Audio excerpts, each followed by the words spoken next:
Hello everyone, welcome to another video. I hope that you are very well. My name is Lizzie and today I'm going to be taking you through all the books I read in October.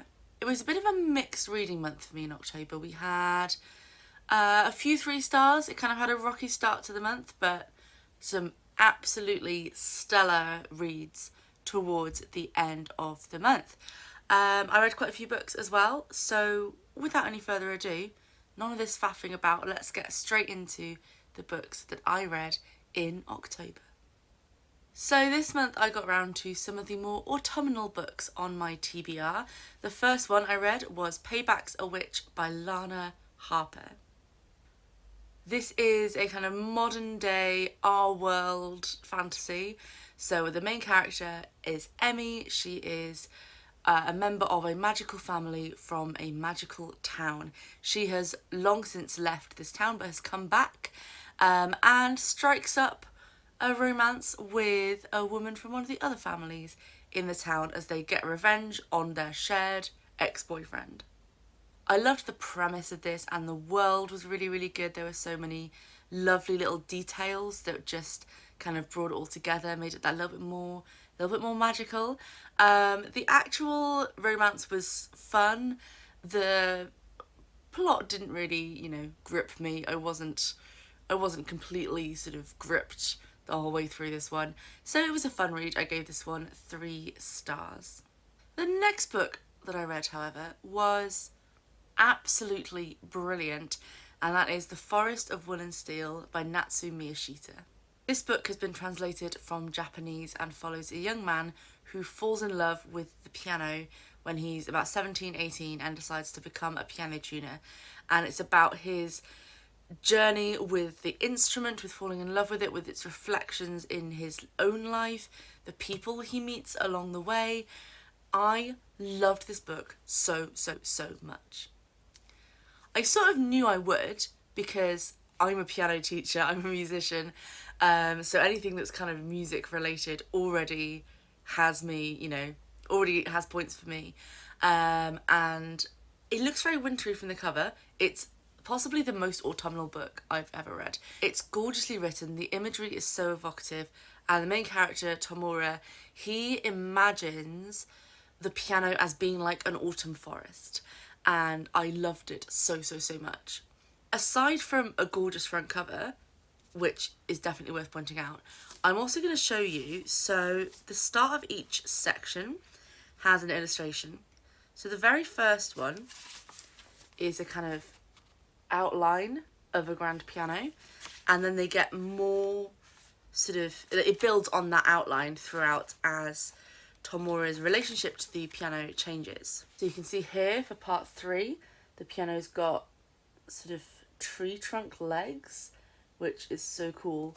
And the very final one, I kind of want to see, I need to find out who did this illustration and then find out if I can buy it as a print, because I am desperate to have this for my wall, to the point that I would be willing to buy a second copy of this book to tear out this page and frame it, because this illustration is just gorgeous. It's stunning. I love it so much, and I would love to have it above my piano, hanging above my piano for when I practice. That would be amazing. So yes, this book, absolutely amazing. 5 stars. Loved it. Then I read To the Dogs by Alex Maskell. This is, I put it down as science fiction, but I don't know, it's more sort of futuristic speculative fiction, so kind of a subgenre, but not really sort of science fiction. And this imagines a future where humans are still around but not really the dominant species. The remaining humans are hunter-gatherers, and the primary species, the big dogs, no pun intended, at the top of the food chain are dogs. It's a very short little book. It's about 150 pages, and it's like reading an Attenborough documentary. It was so gorgeously written, and you sort of had this like, you could feel the perspective kind of going through all these different animals and characters. There wasn't any dialogue.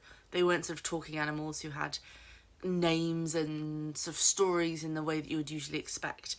It's very sort of true to life. That you start off with this one dog and you follow that dog, and then you follow their puppy or their mate, and you follow all these animals through the wood. And with this sort of backdrop of this ruined city. Very evocative, very sort of ethereal to read.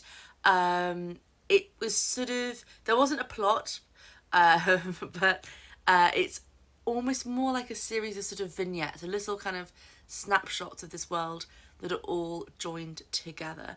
So yes, very descriptive, very immersive as a reading experience. I really enjoyed this and I gave it 4 stars.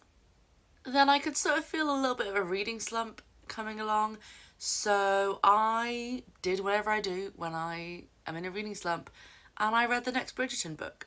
I need to find a new series for this to work for because I've only got one left, so only one more reading slump that can be saved. So the next one for me was It's in His Kiss by Julia Quinn. This is the 7th out of the 8 Bridgerton books and follows Hyacinth, the youngest Bridgerton child. This one felt like a little bit of a departure from the others in that we haven't really seen much of Hyacinth and Gregory so far in the books or the TV show. You know, they're a lot younger, they've kind of sort of just been in the background, they haven't had their own interweaving storylines in the same way that the others have. So it took me a little while to kind of warm to the characters, but I had a great time. I just whizzed through it and had a blast. There's kind of like a heist in this one, sort of, which I wasn't expecting. The romance was really sweet, if a little bit at times, but yeah, on the whole, really enjoyed this, gave it 4 stars.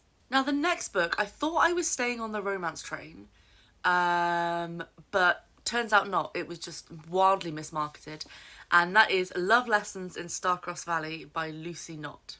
When I say wildly mismarketed, you can see, right, from the title, from the cover, this clearly looks like a romance, and the description makes it sound like a romance. And there is a romance, but I would argue that that's not its primary genre. So the main character, Marnie, she is a young woman, she's in her early 30s, she's just come out of a long-term relationship, and it was a terrible, humiliating breakup. At the very start of the book, in the kind of prologue, then she is in Canada. She has left the UK to get some space, see other people, meet people who do not know who she is and all the drama that has followed her romantic life. And she meets Nova, who is a very sweet ice hockey fan who loves dinosaurs and space. And they have a lovely day, and then they call it a day, and she goes back home. So far, we've got the setting up of a romance. So this was, let's see...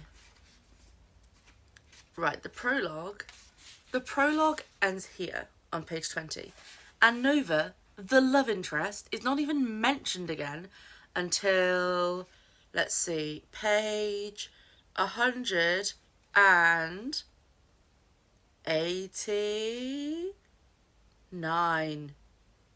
189.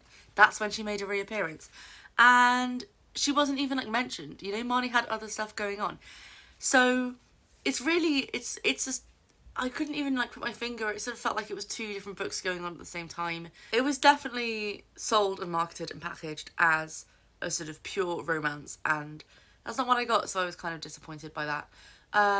So it was sort of two books in one, and never quite managed to be the best it could have been of either of them. So I gave this one 3 stars. It had a fun characters and some really nice moments, but ultimately just didn't do it for me. Then I read a short story collection, The Secret Lives of Church Ladies by Disha Filyor. I have heard only good things about this, and I'm happy to confirm that it is a brilliant short story collection. Each story is about a different African American woman, most of them from sort of south of America. A few are from the south originally and have moved away, and their lives and their loves and their faith and their sense of self, and yes, just brilliant short stories. They weren't all interconnected, you know, they didn't sort of crop up in each other's stories, but they still felt like they were part of one cohesive world. There was not a single story that I didn't enjoy. You know, usually in a short story collection, there's at least 1 or 2 where you're like, meh, I'll take or leave that one. Every single one was so good. I really recommend this. It's stunningly written. You can tell every sentence has been sort of crafted to have like maximum impact. It's just punch after punch after punch. And the stories are so varied, so different in the writing style as well as in the content. Brilliant. Brilliant short story collection. And then I had possibly the most exciting email I've had all year. And that was to say that I had been approved for a NetGalley arc of A Restless Truth by Freya Marske. I was so excited to receive this. I could read it early. I have done a whole video review and a written review, so I won't talk too much about this. This is a sequel to A Marvellous Light. It's a fantasy series set in Edwardian Britain, and each book follows a different queer romance as well. So in the first book, then we had Robin and Edwin, and in this book we have Maud and Violet. And it was so good. I had the best time. It was so great. So yes, I will leave links to all the reviews, etc., and for all the other books in this video in the description. Now, last month I talked about kind of accidentally reading topical books. This month I very deliberately read a topical book, and that is Strong Female Lead by Awa Madawi. I bought this book at the end of last year, and at the moment while we were looking at political leaders and choosing yet another new political leader, I say choosing, we didn't choose, but someone chose a new political leader, and thinking about what makes a good political leader, this book sprung to mind, and suddenly I was desperate to read it, and I'm so glad I did. It's a non-fiction book, and it talks about how traits that are typically seen as being feminine traits are often what make the best leaders. So it's sort of springing off the research done at the start of the COVID pandemic about how the countries who have female leaders tended to fare better than ones with male leaders. And so springing off from that, it then goes into why that is, why these traits that are coded as feminine they're good for leadership, and why we tend not to pick them, why it tends to be the opposite, the bad traits that are coded as masculine that are often chosen. It's a really, really great book, very readable, very well researched, very funny as well. There were some very witty moments, with a really strong sort of voice and opinion behind it. So yes, I cannot recommend this highly enough. It was full of interesting nuggets and things to think about. So yes, 5 stars for this one. Apologies if the frame has changed. My phone had a moment. Then I read a fantasy debut, Adventures Overture by Lynette Bacon-Wynne, and this book was so good. It was so good. I loved it so much. It was everything I love about fantasy. Kind of reminded me why I love fantasy as well. Recently I've been kind of in a fantasy rut, and this just brought it all back for me. Brought it all back, reminded me why I love fantasy. It takes place in a very kind of traditional fantasy world, and we have 2 main characters, Amber, who is a fae, she makes up for in attitude what she lacks in height, and Arabella, who is a priestess in training. Now, either of these would have been amazing protagonists in their own right, and combined they created the dream team. They were so great. Their friendship was amazing. It was brilliant to read, the way they worked together. It was great. It was so great. So we're in a kind of traditional fantasy city, and the restless dead, so basically like kind of zombie-esque things, are rising up again, and Amber and Arabella need to team up to stop them. This was just so much fun. We had the Adventurers Guild, we had all these different characters, these different sort of fantasy races, and what I really loved is it was very kind of naturally inclusive, that there were characters from different cultures, of different gender identities, all in this fantasy world, and it just felt so cohesive and immersive. As soon as I started reading it, I was immediately drawn into the story. I started this late at night with the intention of reading like 1 or 2 chapters, and before I knew it, I had read 100 pages. So really great. Highly recommend. And finally, I listened to the audiobook of Elizabeth of York, The Last White Rose by Alison Weir. I feel like I've read an Alison Weir book basically every month this year. I've been reading a lot of her books recently, and this is her newest fiction book, and it is about Elizabeth of York, obviously, because that's the title. She was the wife of Henry VII, the first Tudor king, and I hadn't quite put together in my brain how connected she was to all of the main players at the end of the Wars of the Roses. I sort of knew that. I'd like been told it in school, you know, but I hadn't sort of quite twigged that this one person, this, you know, one woman who, you know, was born daughter of a king, who, and then her brother was a king who was murdered by her uncle who became king, and then she married the like son of her mother's friend who then became king, and then her son was a king. Like, that's insane. That is insane. She had a crazy life, and it was so, and it's never her perspective. It's hardly ever her perspective. And so it was so nice to kind of see it in her perspective, all of this sort of drama that happened in such a short space of time. So yeah, I really, really enjoyed this book. All of Alison Weir's fiction it's very well researched. She's a historian, so you get that kind of sense of the truth, and the feels very sort of realistic, you know, very true to life. What I really loved in this book, which was the main drawback from the last couple of her fiction books that I read, is you really get a sense of Elizabeth's motivations throughout the book. I think that's something really hard to do if you want to do historically accurate fiction, because she's a real person. Her life didn't have a narrative arc in the same way that a created person could. And, you know, we may never know her motivations. So to bring them to life and to create that arc so well just really kind of tied this whole book together.